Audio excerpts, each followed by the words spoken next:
Hi everyone, welcome to our channel Swadesh and Pooja travel tales. और स्वागत है आपका एक नए वीडियो और एक नए सीरीज में। तो हमने अपनी लास्ट यूरोप ट्रिप में जब पहली बार शेंजन वीज़ा अप्लाई किया था तो वो रिजेक्ट हो गया था, तो हम उसकी डिटेल्स के बारे में आपको बताएंगे। और उसके नेक्स्ट 2 टाइम्स हमने अप्लाई किया था तो वो एक्सेप्ट हो गया था, तो हम जानेंगे कि उन दोनों बार एप्लीकेशंस में क्या डिफरेंस था जिससे कि एक बार वो रिजेक्ट और एक बार एक्सेप्ट हो गया था। तो firstly thanks a lot for your love and support for the Kashmir series. But जितने भी टोटल वीडियोस हैं उनमें से जितने भी व्यूअर्स हैं सिर्फ और सिर्फ 3% लोग इस चैनल को सब्सक्राइब करते हैं।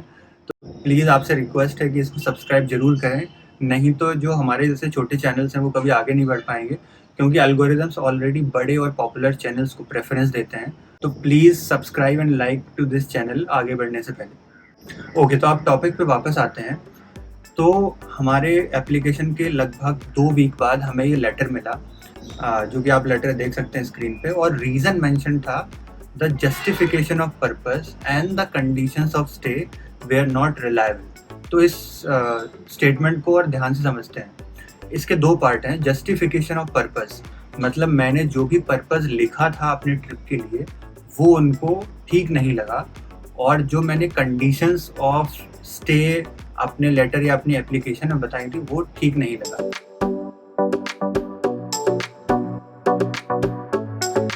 तो पहला, जस्टिफिकेशन ऑफ पर्पस।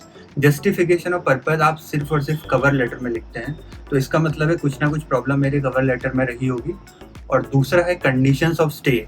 तो कंडीशंस ऑफ स्टे आपकी आइटिनरी, फ्लाइट का डिटेल्स, फ्लाइट बुकिंग्स और होटल बुकिंग्स और रिटर्न ट्रिप वगैरह इन सब से मिक्स होके बनता है, तो उसमें उनको कुछ ना कुछ प्रॉब्लम रही होगी। इसके बाद इस लेटर आने के बाद हमने डीपली एनालाइज किया अपने एप्लीकेशन को, तो हमें डेफिनेटली 2 कमियां वहाँ पे मिली। पहला, हमने अपने कवर लेटर में आइटिनरी तो लिखी थी, जैसे कि हम कहाँ जाने वाले हैं, कौन सी सिटीज़ कवर करने वाले हैं, बट वो डिटेल्ड नहीं थी, शायद उतनी डिटेल्ड नहीं थी डे वाइज, या हम एक शहर से दूसरे शहर कैसे चेंज कर रहे हैं। तो ये वाला हमें पॉइंट एक बार समझ में आया। और सेकंड वाला जो पॉइंट था, तो हमने जो टिकट यूज़ किया था वो एप्लीकेशन में लिखते हैं, आप डॉक्यूमेंट की लिस्ट देखेंगे तो confirmed return flight tickets, but एक एजेंट के कहने पे हमने ब्लॉक टिकट्स यूज़ किए थे, जो कि एक डमी टिकट होता है, उसमें एक्चुअली टिकट नंबर वगैरह जनरेट नहीं होता है। तो शायद वो एक रीज़न रहा होगा। और ये 2 की चीज़ें हैं जो कि हमने अपने नेक्स्ट एप्लीकेशन में चेंज की। तो हमने सबसे पहले ग्रीस में अप्लाई किया था, जिसका कि थोड़ा सा यूनिक सिस्टम है। सारे शेंजन कंट्रीज में VFS के थ्रू अप्लाई होता है। ग्रीस में एक ग्रीस वीज़ा एप्लीकेशन सेंटर है जो कि अलग ही है, एटलीस्ट बेंगलोर में अलग है, और उसका काफ़ी स्लो सिस्टम है। लाइक उनको बिल्कुल भी नहीं पड़ी हुई कि आपके डॉक्यूमेंट सही हैं या नहीं, बिल्कुल वेरीफाई नहीं करते हैं, वो बस लिस्ट से जाते हैं, वो डॉक्यूमेंट में बिल्कुल भी नहीं देखते हैं। तो सिर्फ और सिर्फ आपकी रिस्पॉन्सिबिलिटी है उसको चेक करना, स्पेशली ग्रीस के लिए। और आप ये गूगल रिव्यूज़ भी देख सकते हैं। ये प्रॉब्लम बहुत सारे लोगों ने फेस की है कि जो वहाँ पे एजेंसी बैठी रहती है, जो वहाँ पे उनके एम्प्लॉयज़ बैठे रहते हैं, वो बिल्कुल भी चेक नहीं करते, और बहुत सारे लोग रिजेक्शन फेस करते हैं, स्पेशली जो ग्रीस वीज़ा एप्लीकेशन सेंटर है वहाँ से।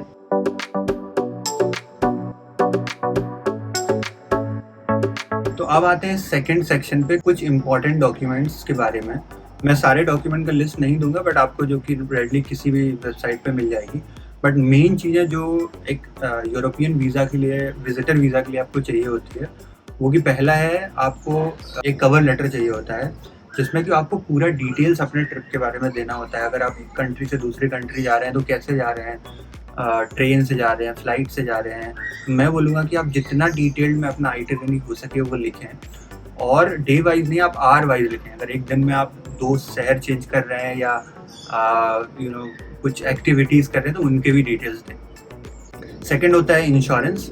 ये आप लिस्ट में देख सकते हैं, कुछ ही इंश्योरेंस शेंजन कंट्रीज़ के वीज़ा के लिए अप्रूव्ड हैं, और अमाउंट भी एक डेफिनेट होता है। जैसे आपको 30,000 यूरो से ज़्यादा का इंश्योरेंस लेना होता है, तो आप इन्हीं इंश्योरेंस से बुक कराइए, और पूरे ट्रिप के एटलीस्ट 2 दिन बाद का और 2 दिन पहले का आप इंश्योरेंस कराइए। फॉर एग्जांपल, अगर आप 15 डेज़ की ट्रिप पे जा रहे हैं तो आप 20 दिन का आपको इंश्योरेंस लेना चाहिए, सो दैट अगर आपका बुकिंग इधर उधर होता है 1-2 दिन तो उसमें कवर हो जाए। तीसरा इम्पॉर्टेंट थिंग, इनकम डॉक्यूमेंट्स। तो अगर आप एज ए एम्प्लॉई जा रहे हैं तो आपको अपनी सैलरी स्लिप्स और बैंक अकाउंट 3 महीने का दिखाना होता है।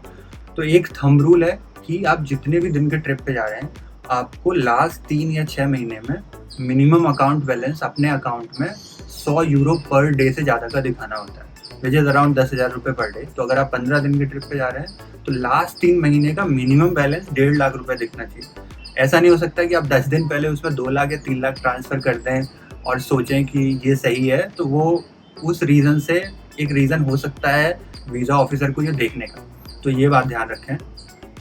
चौथा होता है फ़्लाइट जो बुकिंग्स आप करते हैं।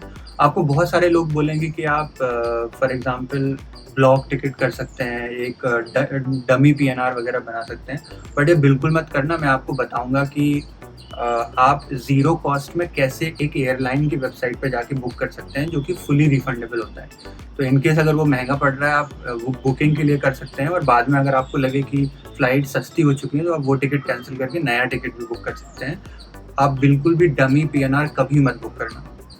और पांचवा नॉर्मल डॉक्यूमेंट्स होते हैं, जैसे आइडेंटिटी डॉक्यूमेंट्स या आपका मैरिज सर्टिफिकेट या लीव लेटर वगैरह। आई थिंक वो बहुत ही कॉमन है, वो सब आप लोग करा ही सकते हैं। तो अगर आप इन 5 चीज़ों का ध्यान रखेंगे तो आपके वीज़ा अप्रूवल के चांसेस काफ़ी हाई होंगे। और आप अपना एक्सपीरियंस शेयर करना इसके बारे में। और हाँ, जो सेकेंड टाइम हमने अप्लाई किया था वो हमने फ्रांस से अप्लाई किया था, जो कि काफ़ी जल्दी, आई थिंक विदिन 10 डेज आ गया था। और इस बार जो हम नेक्स्ट वीक अपने ट्रिप पे जाने वाले हैं, वो हमने स्विट्ज़रलैंड से अप्लाई किया था। हम स्विट्ज़रलैंड और इटली जाने वाले हैं नेक्स्ट मंथ से। आपको इनके वीडियोस देखने मिलेंगे, तो उनको भी लाइक और सब्सक्राइब करना मत भूलना।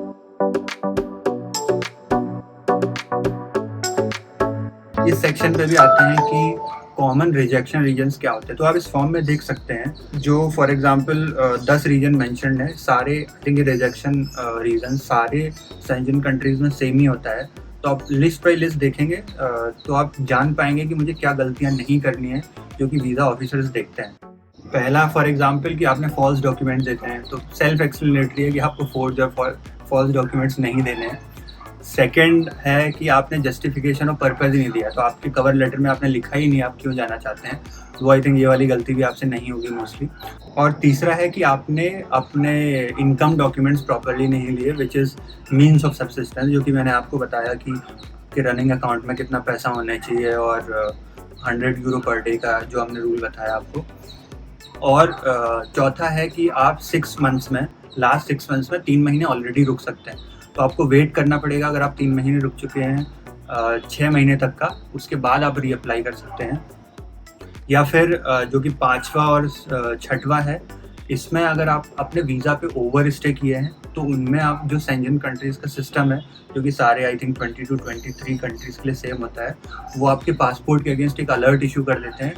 तो जो आपको कभी मत करना है। 1 दिन का भी ओवर स्टे आपको बहुत भारी पड़ सकता है, और वो आपको वीज़ा की रेड अलर्ट लिस्ट में डाल देंगे, तो ये भी आपको नहीं करना है।